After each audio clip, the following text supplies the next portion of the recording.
The handouts or review materials must be treated with utmost confidentiality. It shall be the responsibility of the person whose name appears therein that the handouts or review materials are not photocopied or in any way reproduced, shared, or lent to any person or disposed in any manner.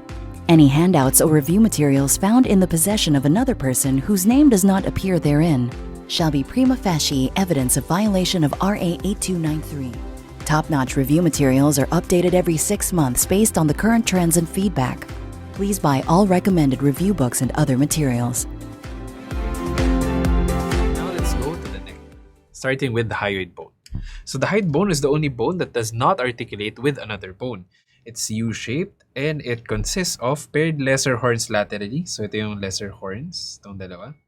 And paired greater horns posteriorly. Yan. It's the movable base it provides a movable base for the tongue. And important to note, it's found at the level of C3. So the hyoid has a lot of muscles attached to it that are very important. So meron kang suprahyoid and infrahyoid muscles. So yung suprahyoid muscles, they act to elevate the hyoid bone kasi naka-attach sila sa bony structures sa taas ng hyoid and they pull the hyoid up. These include your digastric, stylohyoid, mylohyoid, and your geniohyoid. So si digastric, dalawa yung belly niya kaya siya digastric. Nahati siya into an anterior and posterior belly. Si anterior belly, it's supplied by the nerve to the mylohyoid from the mandibular nerve, while the posterior belly is from the facial nerve. Si stylohyoid din, facial nerve. Si mylohyoid, nerve to mylohyoid. And si geniohyoid is the first cervical nerve. Whereas the infrahyoid muscles act to depress the hyoid. So you have your omohyoid, the superior and inferior parts, the sternohyoid, sternothyroid, and your thyrohyoid. Syempre with muscles, nasa pangalan nila usually kung saan sila naka-attach.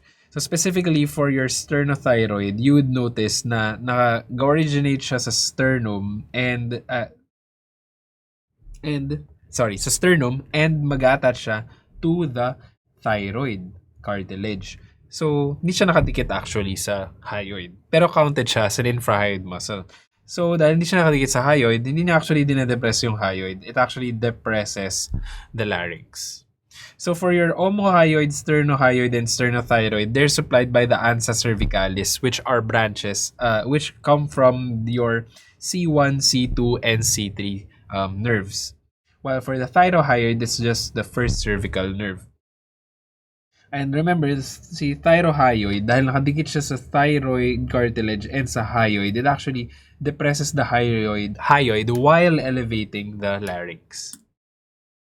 Next, we go to the fascial layers of the neck. So, we have two divisions of your cervical fascia.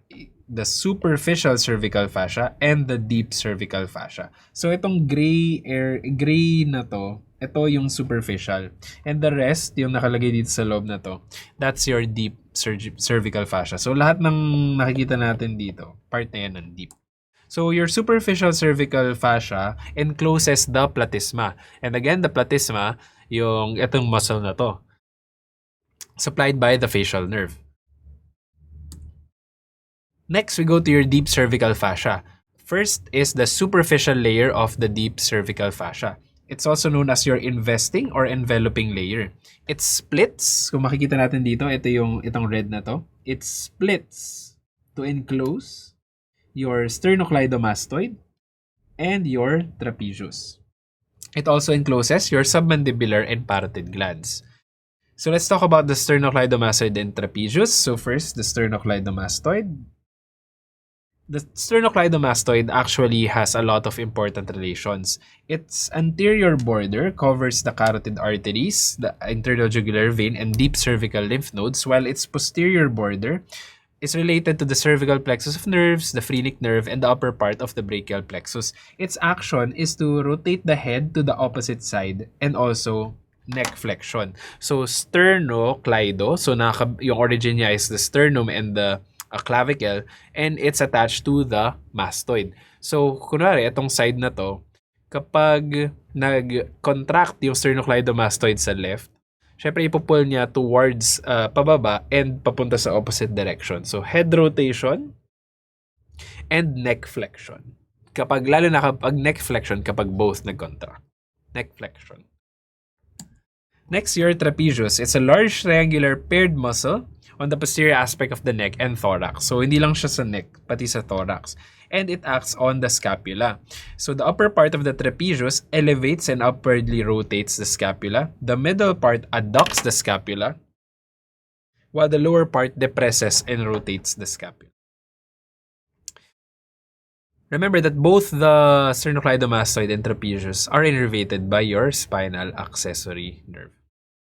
Next, you have your pretracheal or the visceral fascia. So, it's the one in blue. So, yan. The pretracheal and your visceral fascia. Kaya siya visceral kasi it surrounds the larynx, the trachea, esophagus, thyroids, and parathyroid glands, and your infrahyoid muscle. And it actually is attached superiorly to the thyroid and cricoid cartilages, and inferiorly, it's attached to the pericardium. Now, dito sa pretracheal or visceral fascia, may makikita tayong light green dito.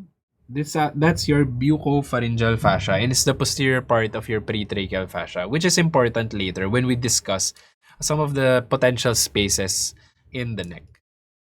Next, you have your carotid sheath, which is a local condensation of the prevertebral, pretracheal, and investing layers. So, itong light green na to, it's the investing layer.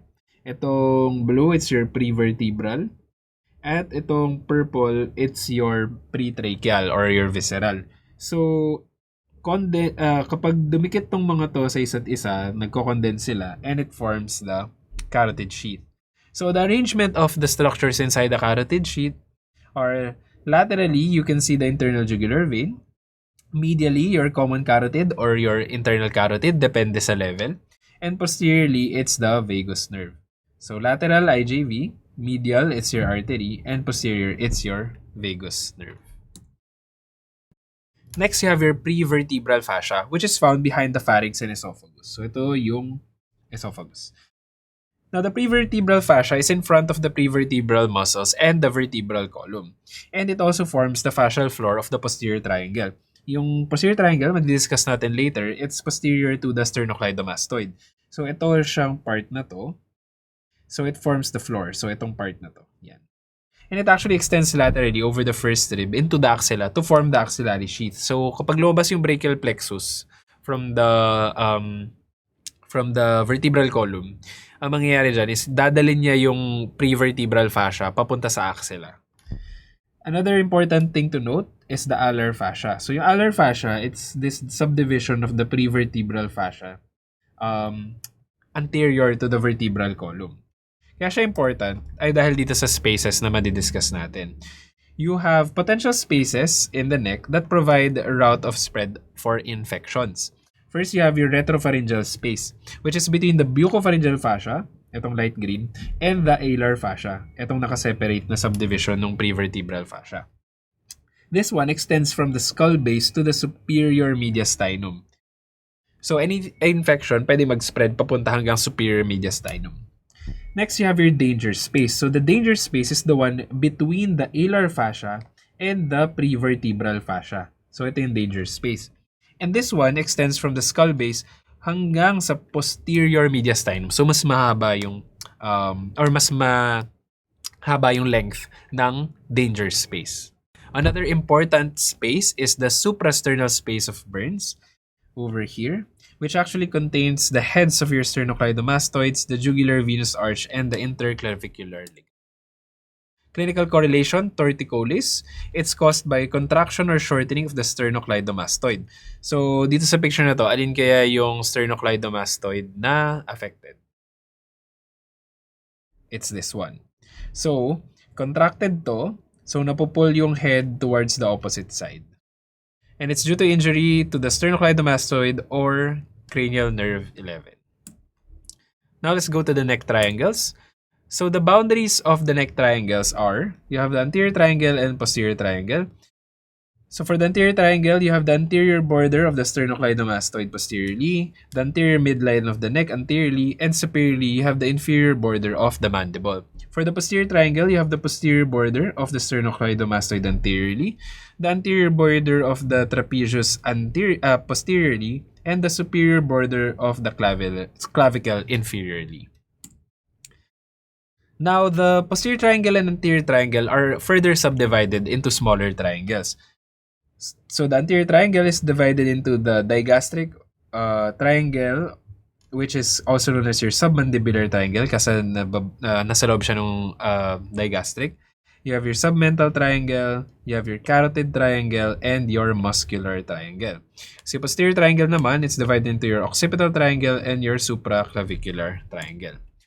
So, discussing the submental triangle, its boundaries are the anterior belly of the bilateral digastric, the hyoid bone, and the mylohyoid, which forms the floor. So, in some textbooks, yung submental triangle, iisa lang siya.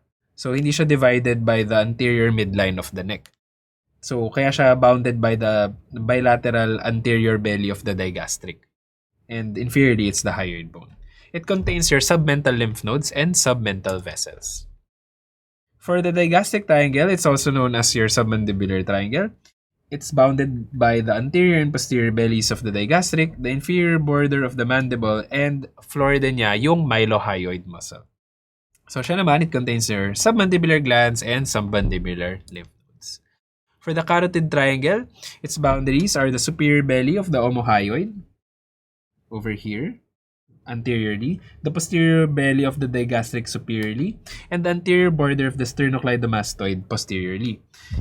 Kaya siya carotid triangle kasi it contains the common carotid artery, the internal jugular vein, and the hypoglossal and vagus nerves. So the common carotid artery actually bifurcates within the triangle at the superior border of the thyroid cartilage. So important to note are the carotid sinus and carotid body. So the carotid body is found at the bifurcation of the common carotid into external and internal, and it's actually a chemoreceptor. While the carotid sinus is found proximal to the at the proximal internal carotid artery, and it is a baroreceptor. So ang iniisip ko, pag iniisip natin siya, yung sinus, it's a space or it's a part of the vessel. Kaya siya sinus. So ito yung sinus. Para siyang dilatation, let's say, ng internal carotid artery. While the carotid body is a separate thing. And dahil yung carotid sinus ay actually part siya ng vessel, and the vessel dilates and constricts, so yun yung baroreceptor. So na-feel niya yung pressure. Yung carotid body, siya yung chemoreceptor. Next triangle, you have the muscular triangle. Its boundaries are the superior belly of the omohyoid posteriorly, the anterior midline of the neck anteriorly, and the anterior border of the sternocleidomastoid inferiorly.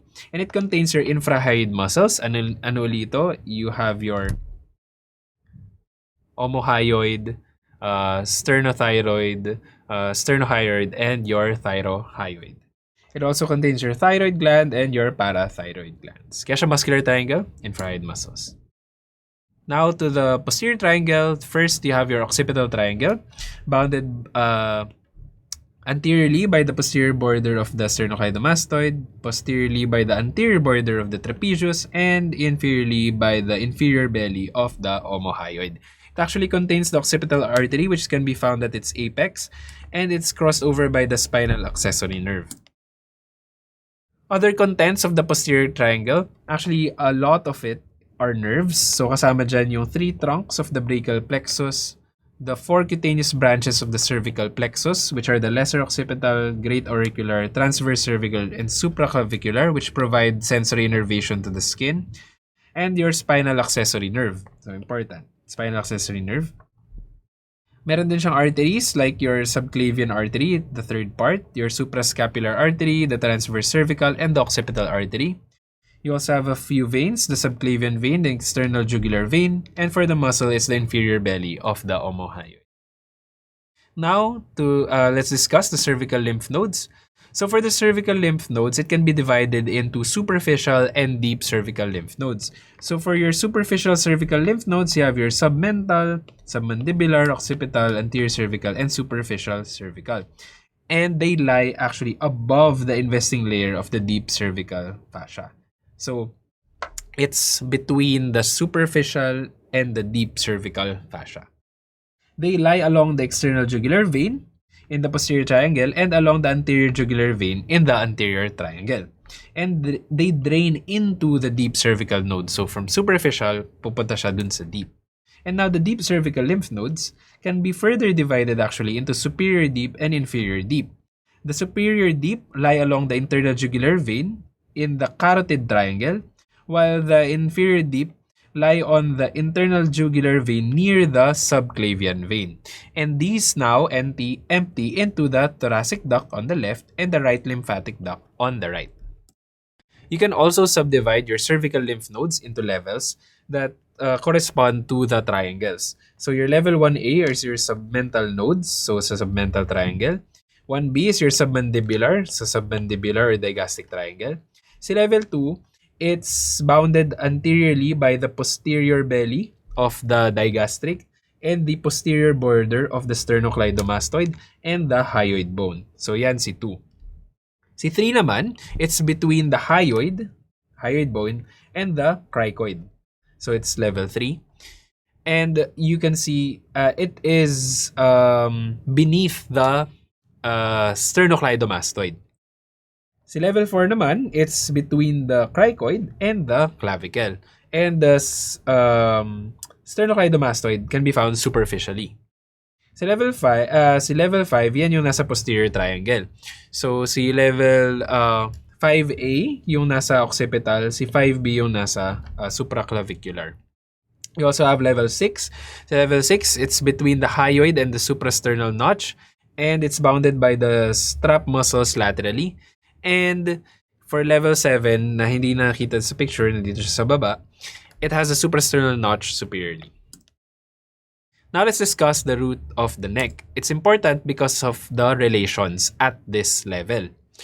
From anterior to posterior, you have the sternohyoid, the sternothyroid, the subclavian vein, the thoracic duct, the phrenic nerve, the scalenus anterior muscle, the subclavian artery, and then behind it, you have your brachial plexus. So remember, VNMA, subclavian vein, your phrenic nerve, your scalenus anterior muscle, and your subclavian artery. So the scalenus anterior actually has a lot of relations, and we have this table summarizing those relations. So anteriorly, you can see the carotid arteries, vagus nerve, internal jugular vein, and deep cervical lymph nodes. Posterior to the anterior scalene, you have the pleura, the origin of the brachial plexus, and the second part of the subclavian artery. Medially, you can see the vertebral artery and vein, the thoracic duct, if it's on the left, and the first part of the subclavian artery. And then laterally, you have the branches of the cervical plexus, and then the third part of the subclavian artery. So those are the relations of the anterior scalene. Now we go to the pharynx. So the pharynx is a common passageway for respiratory and digestive systems. So it has three portions. You have the nasopharynx, the oropharynx, and the laryngopharynx or the hypopharynx. So the nasopharynx contains the openings of your auditory tube and pharyngeal tonsils, and it also contains the pharyngeal tonsils. The oropharynx contains the palatine and lingual tonsils, and your laryngopharynx opens into the larynx and esophagus. And it is continuous with the esophagus at C6. So at C6, it becomes the esophagus. For the muscles of the pharynx, remember that only the stylopharyngeus is innervated by cranial nerve 9. The rest of the muscles are innervated by cranial nerve 10. For the neurovasculature of the pharynx, the nerve supply of the nasopharynx, oropharynx, and laryngeal pharynx all differ. So sa nasopharynx, it's cranial nerve V2 or the maxillary nerve.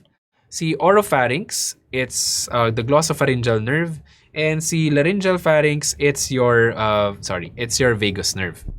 And the blood supply is mostly from the external carotid artery. So the ascending pharyngeal, the tonsillar branches of the facial, the branches of the maxillary, and also branches of the lingual artery. Remember that the gag reflex has an afferent and an efferent limb. So all reflexes have an afferent, which is the sensory, and an efferent, which produces the effect, which is motor. So for the afferent limb, for the upper pharynx, it's the glossopharyngeal nerve. Again, yun yung sensory ng upper pharynx. For the lower pharynx, the sensory comes from the vagus nerve. And the efferent limb is the pharyngeal branch of the vagus nerve. So lahat ng mga nabanggit natin na muscles kanina, yun yung efferent limb ng gag reflex. Another important thing in the pharynx is the lymphoid tissue. And we can see here the Waldeyer's ring, which is an uninterrupted circle of protective lymphoid tissue at the upper ends of the respiratory and alimentary tracts. So makikita natin the purple one here is your pharyngeal tonsil known as your adenoid. Laterally, you can see your tubal tonsils. And sa oropharynx, you have your palatine tonsils at the either side of the oropharynx and found between the two palatal arches. And under the mucosa of the posterior third of the tongue, you have your lingual tonsil. And so it provides protection to that area. Clinical correlation, palatine tonsillectomy is the surgical removal of the palatine tonsil. Remember that the glossopharyngeal nerve may be injured, and kapag na-injure siya, ano yung magiging effect? It provides general and special sense the posterior 1/3 of the tongue, so yun yung mawawala. And it can tonsillectomy can actually cause severe hemorrhage. Now we move on to the respiratory viscera. Starting with the larynx. So the larynx is responsible for voice production. It's situated below the tongue and the hyoid bone. And it is continuous with the trachea at the level of C6. So parang pharynx to esophagus, larynx to trachea, sa C6 siya nagtatransition. So it's made up of laryngeal cartilages. So we have unpaired and paired cartilages. So for the unpaired, you have your thyroid cartilage. It's the largest and it's composed of two laminae that meet in the midline. And it's made up of hyaline cartilage. Next, you have your cricoid cartilage below the thyroid cartilage. It's shaped like a signet ring, and it's also made up of hyaline cartilage. Actually, you see cricoid, siya yung nasa level of C6. You have the epiglottis, which is a leaf-shaped lamina that lies behind the root of the tongue, and it's made of elastic cartilage. For the paired laryngeal cartilages, you have the arytenoid, the cuneiform, and the corniculate. So, si arytenoid, they're pyramidal shape, pyramid, located at the back of the larynx. It's composed of paired elastic and hyaline cartilages. So, elastic yung superior, hyaline yung inferior. The cuneiform, they're paired elastic cartilages that are rod-shaped, yung nasa pinakataas.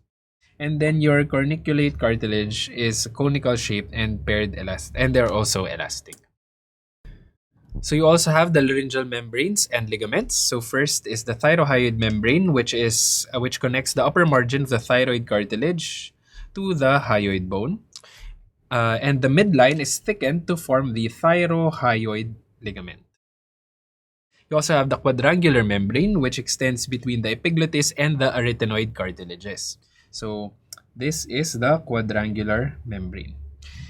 It is thickened. The thickened inferior margin forms the vestibular ligament. So this free margin over here, this one over here, forms the vestibular ligament, and it's the interior of your false vocal cords or your vestibular folds.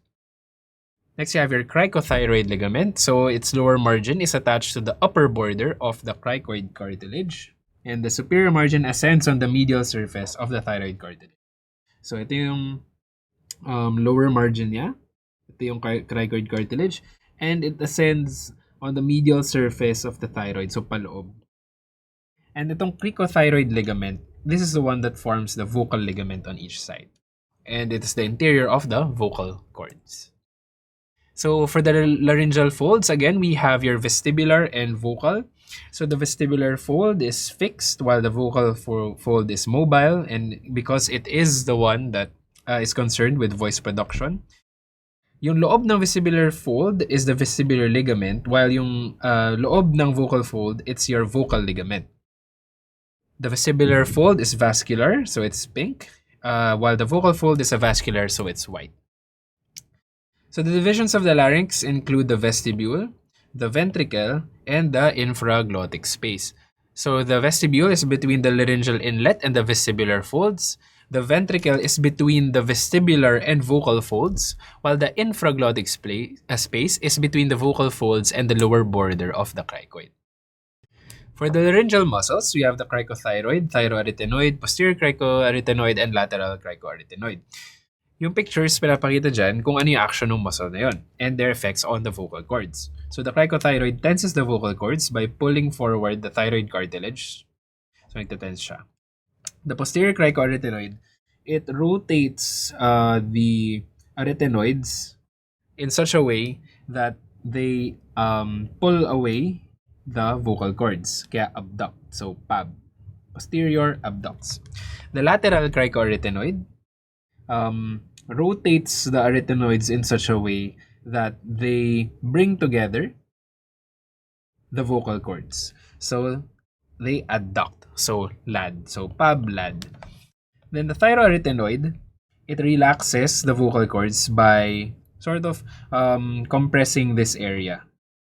So by compressing this area, magre-relax yung vocal cords. An important thing to note is that the cricothyroid is the only muscle here which is innervated by the superior laryngeal nerve, specifically the external branch of the superior laryngeal nerve. The rest are innervated by the recurrent or the inferior laryngeal nerve. So for the blood supply of the larynx, the upper half is supplied by the superior laryngeal branch of the superior thyroid artery, which is a branch of the external carotid artery, while the lower half is supplied by the inferior laryngeal branch of the inferior thyroid artery, which is from the subclavian artery. For the laryngeal nerves, they come from the vagus nerve. So the course of the vagus nerve is that when it goes down to the neck, it gives off the superior laryngeal nerve and it continues down. So on the right, as it passes the right subclavian, it gives off the right recurrent laryngeal nerve. While on the left, as the left vagus nerve passes the aortic arch, it gives off the left recurrent laryngeal nerve. Kaya siya recurrent kasi babalik siya pataas. For the superior laryngeal nerve, it further divides into an internal branch and an external branch. So for their innervation, so sa superior laryngeal nerve, its external branch provides motor supply to the cricothyroid, while the internal branch provides sensation above the vocal cords. For the recurrent laryngeal nerve, it again supplies all laryngeal muscles except the cricothyroid, and it provides sensation below the vocal cords. And if you look at this image, may associated artery yung bawat nerve na yan. So the external branch, so ito, it's associated with this artery, which is the superior thyroid artery. The internal branch, on the other hand, ito, is associated with the superior laryngeal artery, while the inferior laryngeal nerve or the recurrent laryngeal nerve is associated with the inferior thyroid artery. So laryngeal nerve injuries, if you injure the superior laryngeal nerve, you lose tension of the vocal cords kasi 'di ba cricothyroid yung affected. So it produces mild hoarseness and monotonous speech, and also loss of sensation above the vocal cords. So ito dahil sa external branch, ito dahil sa internal branch. If you injure the recurrent laryngeal nerve, you lose sensation below the vocal cords. If the injury is unilateral, there's transient hoarseness kasi yung isa mapaparalyze. Hindi na siya makaka-abduct at adduct. But if it's bilateral injury, it can either cause respiratory obstruction or stridor. Depende kung ano yung position na na-injure siya. Kung nakasarado, respiratory obstruction. Kapag nakabukas, pwedeng stridor. Next, you have the trachea. And the trachea is a mobile cartilaginous membranous tube. And it begins in the neck at the lower border of the cricoid, which is at C6. So from larynx to trachea at C6. It ends in the thorax at the carina, which is the tracheal bifurcation, at the sternal angle, which is at the T4, T5. For endocrine viscera, we have the thyroid gland, which is a bilobed organ connected by a narrow isthmus. So ito yung isthmus. The apex is at the lamina of the thyroid, while its base is at the level of the 4th to 5th tracheal rings. So it's from C5 to T1 vertebral levels. So the pyramidal lobe, this one, is often present. It projects upward from the isthmus and is usually to the left of the midline. Now you have the levator glandulae thyroidea, which connects the pyramidal lobe to the hyoid bone. This one. So for the vasculature, you can divide the thyroid gland into three: superior, middle, and inferior. Si superior, it's supplied by the superior thyroid, galing sa external carotid artery. Si middle and inferior thyroid, galing sa inferior thyroid artery from the thyrocervical trunk of the subclavian artery. For the veins, the superior thyroid drains into the internal jugular vein, the middle thyroid drains into the internal jugular, while the inferior thyroid drains into the brachiocephalic. Again, the important are arteries and nerves that are related to each other. So the superior thyroid is related to the external laryngeal nerve, inferior thyroid, recurrent laryngeal nerve, superior laryngeal artery, internal laryngeal nerve. You also have the Simon's triangle. It is used to identify the recurrent laryngeal nerve during thyroid surgery, and is bounded by the common carotid artery laterally, the esophagus medially, and the inferior thyroid artery superiorly. Next, you have the parathyroid glands. So its role is to release parathyroid hormone, which increases calcium. There are 4 in number, and they're closely related to the posterior border of the thyroid gland. And their blood supply and venous drainage is the same as the thyroid gland. So the superior parathyroid gland comes from the 4th pharyngeal pouch, while the inferior comes from the 3rd pharyngeal pouch, so baliktad. And the superior parathyroids are more constant in position, while the inferior parathyroids are more variable. If you injure the parathyroids, because their role is to increase calcium, you can cause acute hypocalcemia. And this is manifested by 2 signs. One is the Chvostek sign, which is contraction of the facial muscles by tapping the facial nerve. And you have the Trousseau sign, which is carpopedal spasm elicited by occluding blood flow to the forearm with a blood pressure cuff for 2 to 3 minutes. So carpopedal spasm. For the neurovasculature of the neck, we have the subclavian artery, which is divided into 3 parts by the scalenus anterior, or the anterior scalene. The first part is medial to the anterior scalene, the second part is behind the anterior scalene, and the third part is lateral. So the first part has 3 important branches. You have the vertebral artery, the thyrocervical trunk, and the internal thoracic artery. So the vertebral artery, ito yung umakyat sa C6, transverse foramina, hanggang maging basilar artery, etc. The thyrocervical trunk gives off the inferior thyroid, the transverse cervical, and the suprascapular. And the internal thoracic provides arterial supply to the thorax. The second part has one important branch, the costocervical trunk, which further divides into your superior intercostal artery, which supplies the first and second ribs, or the area of the first and second ribs, and you have the deep cervical artery. Yung third part, wala siyang branch. You also have the common carotid artery, which bifurcates into the external and internal carotid arteries at the superior border of the thyroid cartilage. So that would be around C4. For the vagus nerve, the right vagus nerve crosses anterior to the right subclavian artery, runs posterior to the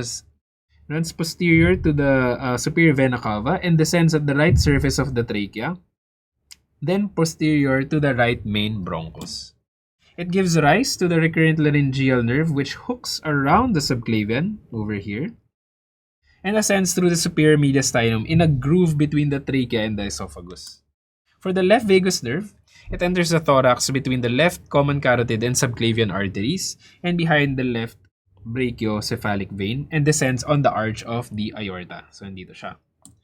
And then it gives rise to the left recurrent laryngeal nerve which hooks around the arch of the aorta and ascends through the superior mediastinum, like the right, between a groove, in a groove between the trachea and the esophagus.